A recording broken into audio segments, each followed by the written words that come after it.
মুখ্যমন্ত্ৰীৰ আত্মশীল অসম আঁচনিত এটা নতুন আপডেট ওলাইছে। সেই আপডেটটো হ'ল আপোনালোকে যদি মুখ্যমন্ত্ৰী আত্মনিৰ্ভৰশীল আঁচনিত আবেদন কৰিছিলে, সেই আবেদন কৰাৰ পিছত প্ৰথম আপোনালোকৰ যিটো ফাৰ্ষ্ট ইণ্টাৰভিউ হৈছিলে, সেই ইণ্টাৰভিউ হোৱাৰ পিছত আপোনালোকে 2 নম্বৰ ইণ্টাৰভিউত যেতিয়া আপোনালোকক কল কৰা হৈছিলে, সেই কল কৰা হোৱাৰ পিছত যেতিয়া আপোনালোকে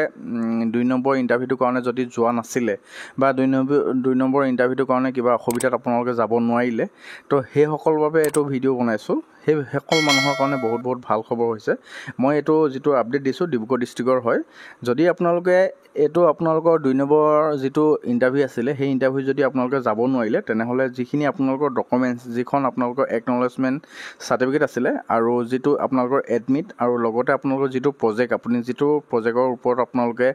এইটোত আপোনালোকে এপ্লাই কৰিছিলে, সেই প্ৰজেক্টটো আপোনালোকৰ লগত থাকিব লাগিব আৰু আপোনালোকৰ যিটো একনলেজমেণ্ট নম্বৰ, তাৰপৰা আপোনাৰ যিটো এডমিট কাৰ্ড, সেই এডমিট কাৰ্ডকেইটা লগত লৈ পিনি আপোনালোকৰ যিখিনি ডকুমেণ্টছ আছিলে, সেই ডকুমেণ্টছখিনি গোটেইখিনি সম্পূৰ্ণকৈ লৈ যদি আপোনালোকে অফিচলৈ যায়, তেনেহ'লে সেই অফিচত যদি আপোনালোকে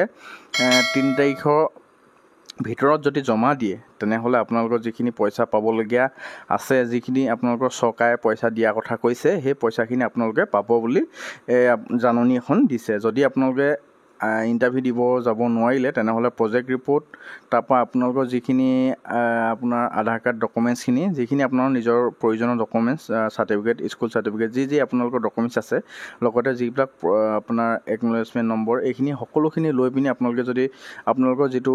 অফিচ হয়, সেই অফিচলৈ যদি যায়, সেই গ'লে বোলে আপোনালোকৰ যিটো 2 নম্বৰ যিটো ইণ্টাৰভিউ আপোনালোকে নগ'লেও এই ডকুমেণ্টছখিনি যদি জমা দি দিয়ে, তেনেহ'লে আপোনালোকৰ আগত পইচাটো, মানে আপোনালোকৰ একাউণ্টত পইচাটো পাব বুলি এই জাননীখনত দিয়া হৈছে। জাননীখনৰ মই লিংকটো আপোনালোকৰ হোৱাটছএপৰ মানে ডেছক্ৰিপশ্যনত দি ৰাখিম, আপোনালোকে ডাউনলোড কৰি চাব পাৰিব। তো আজি বিশেষ ভিডিঅ' বনোৱাৰ উদ্দেশ্যটো এইটো আছিল। যদি মোৰ চেনেললৈ নতুনকৈ আছে, চেনেলটো ছাবস্ক্ৰাইব কৰিব, ভিডিঅ'টো ভাল লাগিলে লাইক, কমেণ্ট, শ্বেয়াৰ কৰি নাপাহৰিব আৰু ভিডিঅ'টো শেষলৈকে চোৱাৰ বাবে ধন্যবাদ।